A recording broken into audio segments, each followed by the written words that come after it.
Hi students, welcome to Vidya Guru's YouTube channel, and in today's session we are going to talk about ratio and proportion.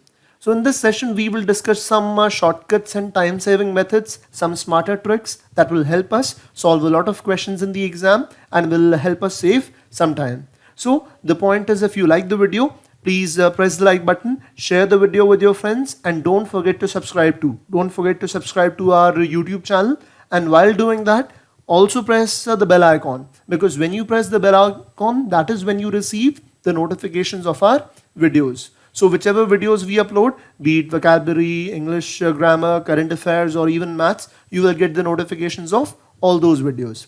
So this session is in pure English medium, complete English medium, because most of our students from South India and Northeast India prefer these English medium sessions. But the bilingual session, the Hindi session, is there in the playlist. So if you're not comfortable with the complete English medium session, you can look for the Hindi medium session, which is there in the playlist. So watch the video till the end, because in today's session I will also give you a practice question. Towards the end I will give you a practice question which will be answered by you guys. So let's get started from the first question. So now let's read this question together. The ratio of incomes of C and D is 3:2. The ratio of incomes of D and E is 5:4. If 1/3 of C's income is rupees 4,000 more than half of E's income, that means we have been given a relationship between C's income and E's income. And finally, we have to find out D's income. So how can we do that? We can do that only when we have a proportion. We can do that only when we have a proportion between the incomes of C, D and E. But that complete proportion is not there. The ratio between C and D is given, which is 3:2. That is the ratio between C and D. Similarly, the ratio between the incomes of D and E is given, which is 5:4. So to find out the proportion, between the incomes of C, D and E, I have to fill these values. I have to find out these values which are missing in case of E and in case of C. Students, you can very easily understand that in order to find out the proportion of incomes of C, D and E, I will have to first of all find out these missing values for E and C. So very simple. I will tell you a shortcut. And what is that? How do you fill the missing value? Copy the number adjacent to it. Copy the number right next to this missing value. So the number right next to this missing value is 2. So I will copy 2.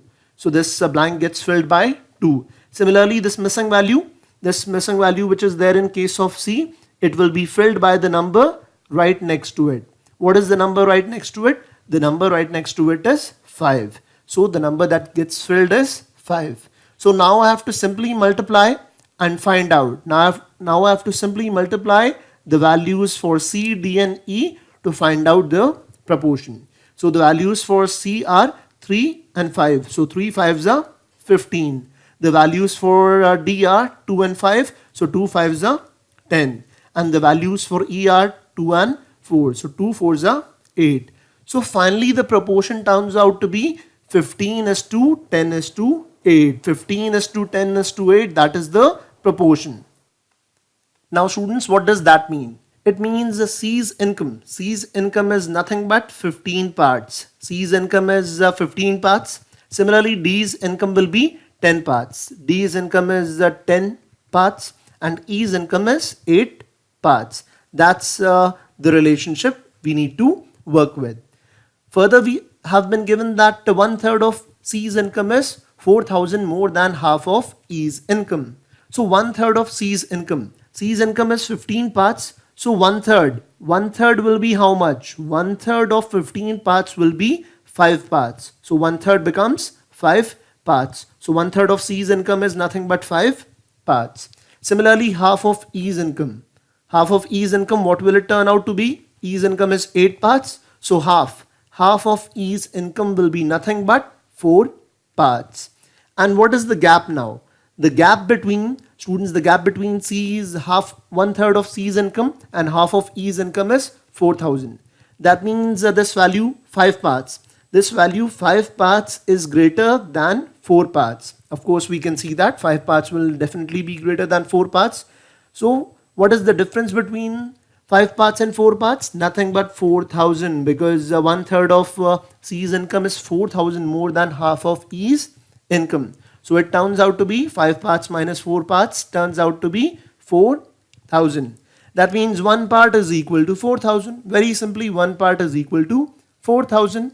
Now we have been asked about D's income. We have to find out D's income. What was D's income? D's income was nothing but 10 parts. So one part is equal to 4,000. So D's income, which is 10 parts, will turn out to be what? Will turn out to be nothing but 40,000. So the answer is 40,000. D's income is 40,000. So I told you the shortcut to find out a proportion when certain values are missing. And now we will look at the next question in today's session. Let's read it together. Price of a diamond is directly proportional to square of its weight. So the price of a diamond is directly proportional to the square of the weight. Remember, square of the weight. A man broke the diamond accidentally in 3 pieces. So the diamond got broken down accidentally into 3 pieces.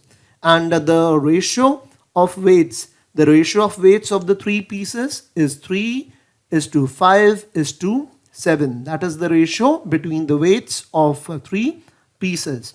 And thus loses rupees 42,600. This man loses 42,600 because the diamond got broken into 3 parts. Sure? So we have to find out the original price of the diamond. What was the price when the diamond was not broken?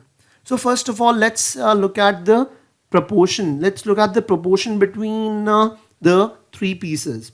So the first part has a weight equal to 3 units. The first part has a weight equal to 3 units. Similarly, the second part has a weight equal to 5 units. And the third part has a weight equal to 7 units. Because the proportion was 3:5:7. Now, this is the scenario when the diamond was broken. Now, what was the weight of the original diamond when it was not broken? So, the weight of the original diamond is nothing but the weight of the combined weight of these 3 parts. What is the combined weight of these 3 parts? The combined weight of these 3 parts is nothing but 15 units. 3 plus 5, 8, 8 plus 7, 15. So 15 units was the weight when the diamond was not broken. So 15 units is the weight of the original diamond. So now we have to find out the price. Students, price is related to the square of the weight. So the price of the first part. The price of the first part will be how much? Square of the weight. And what is the weight? The weight is 3 units. So the square will turn out to be, students, the square will turn out to be what? 9 unit square. 9 unit square, because the square of 3 is nothing but 9. Similarly, the price of the second unit. What will be the price of the second part? The price of the second part will be the square of 5 units, because 5 units is the weight of the second part. So it will be nothing but 25 unit square. So 25 unit square, that is the price of the second part. The price of the third part, it will be nothing but 7 units square. The square of these 7 units. 7 units is the weight of the third part. So what does it turn out to be? It turns out to be 49 unit square. The square of 7 is 49. So what is the value? What is the total value of these 3 parts now? What is the total price of these 3 parts? The total price of these 3 parts is nothing but the addition 25, 9 and 49 will have to be added. So 9 and 25, it gives me 34. 34 plus 49, 34 plus 49, what will it be? It will be 83. So 83 unit square. 83 is the total price right now. 83 is the total price right now of these 3 pieces. Now let's compare. Let's compare the price of the original diamond. The weight of the original diamond was 15 units. The weight of the original diamond was 15 units. So the price will turn out to be the square of 15 units, because we know that the price is directly proportional to the square of weight. So the square of 15 units, it will turn out to be 225 unit square. So the price of the original diamond was 225 unit square. Now this price you can see has got reduced. Now the value has got reduced and the total price has become only 83 unit square. That is why there is a loss. Please understand, students, why is there a loss? Because originally the value of the diamond, the price of the diamond was 225 unit square. Now it has reduced to 83 unit square. So the price has reduced, that is why there is a loss. So what is the reduction? What is the reduction in price? 225. Students, 225 was the original price. It has become 83 now. It has become 83 now. So what is the reduction? The reduction, 225 minus 83, it gives me what? It gives me 142. Students, so 142 unit square. 142 unit square, that is the loss. That is the loss, that is the reduction in the price that this man has seen. So the loss is equal to 142 unit square. Now we have been given that the value in money terms, value in rupee terms of this loss is 42,600. So 142 unit square, its value, the value of the loss is nothing but 42,600. So U square turns out to be what? 142 3s gives me 426. So very simply it becomes 300. The value of U square is nothing but 300. And what was the price? Students, what was the price of the original diamond? The price of the original diamond was 225 unit square.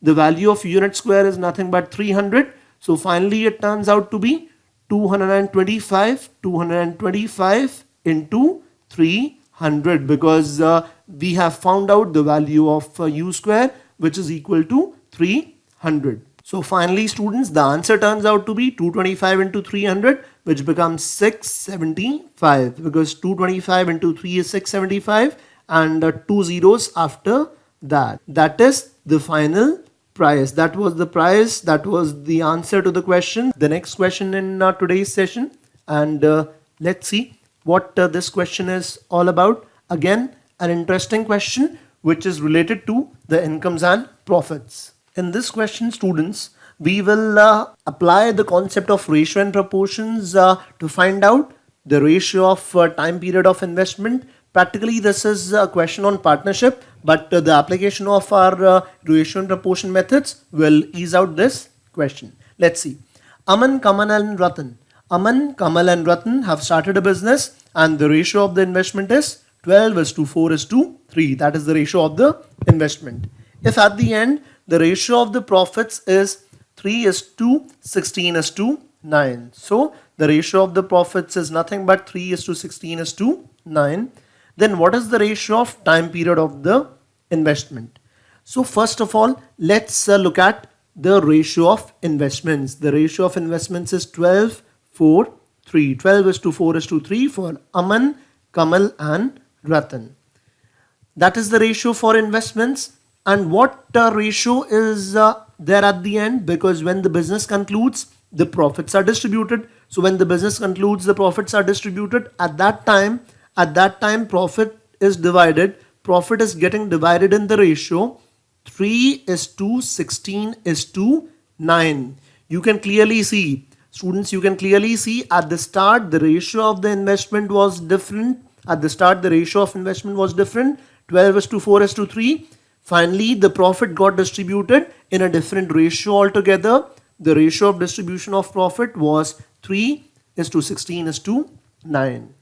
So now you have to find out the ratio of the time period of their investments. Now let's use some common sense. Now let's use some logic.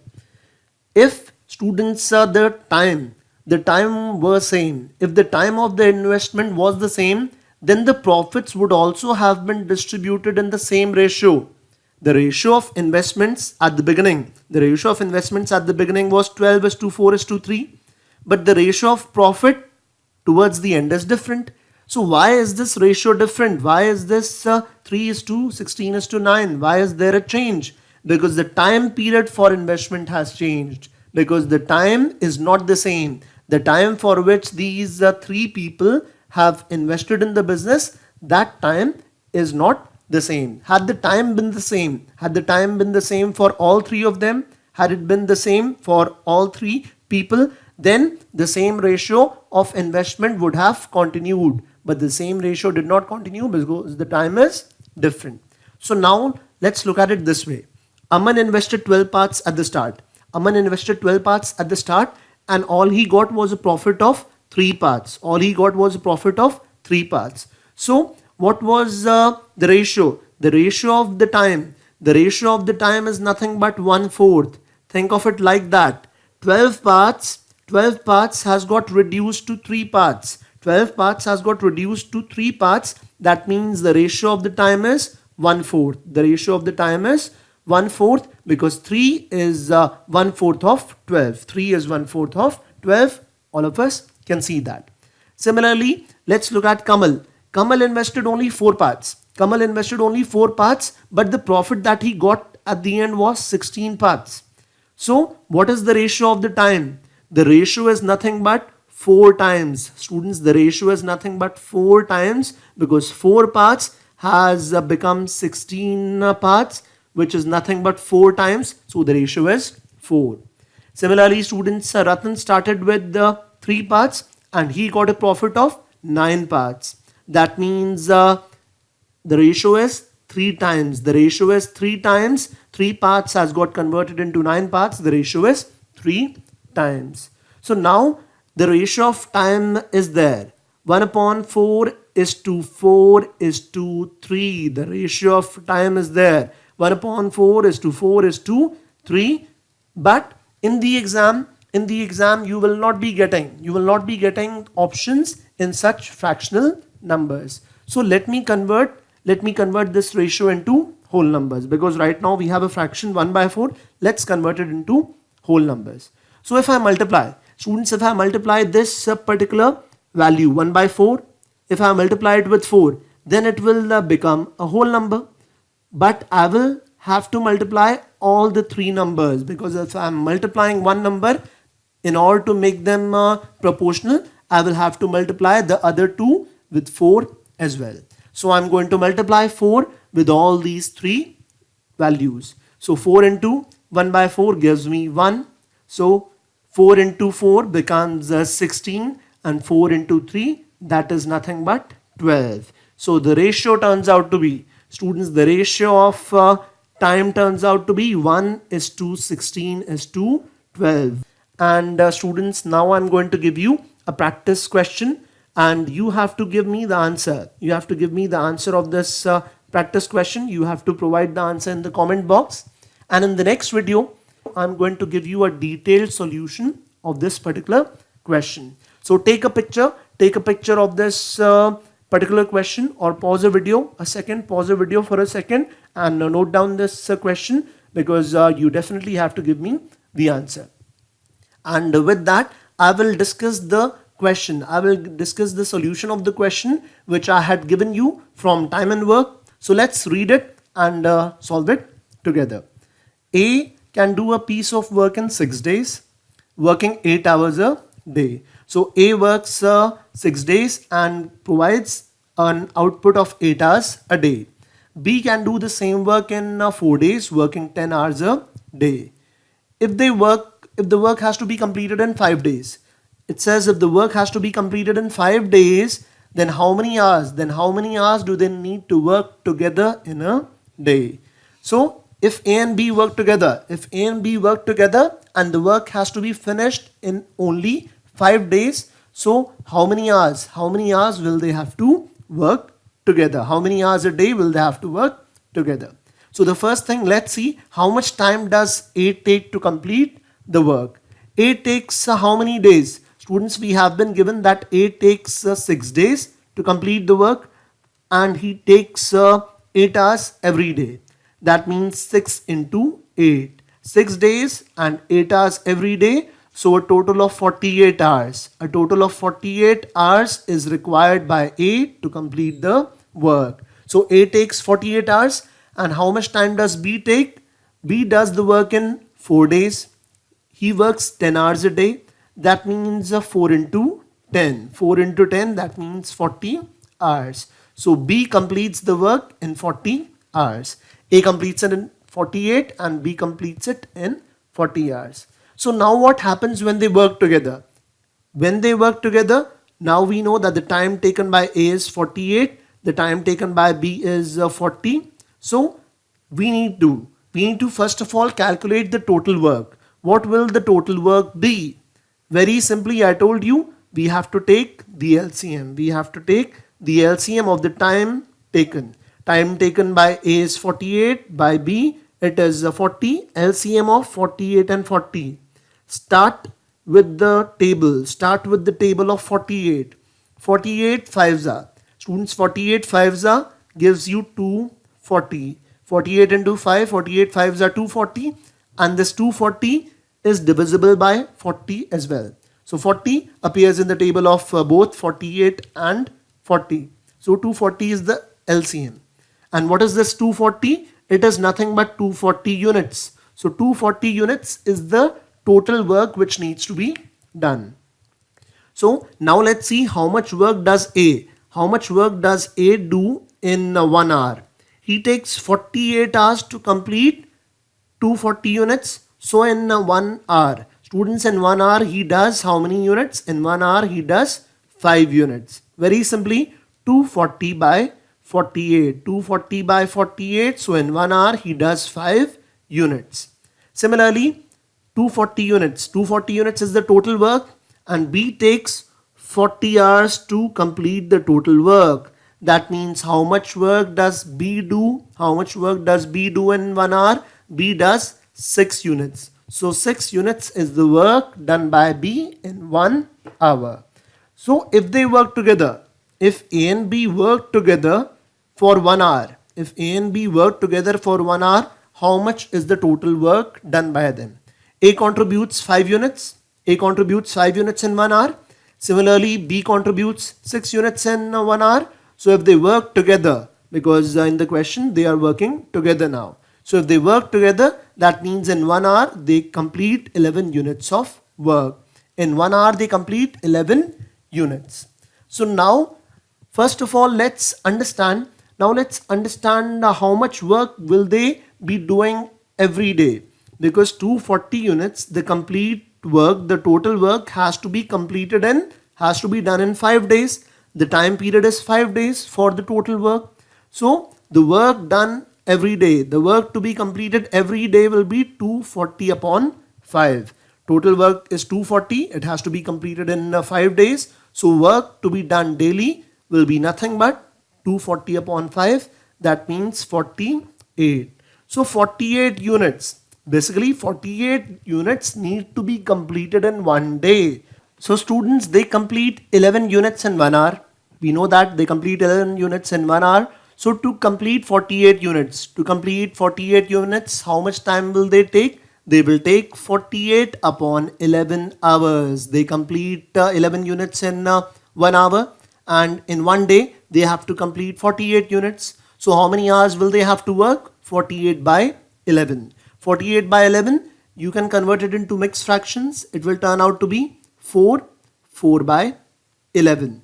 4 11s are 44, 44 plus 4, 48. Yes, 4 by 11.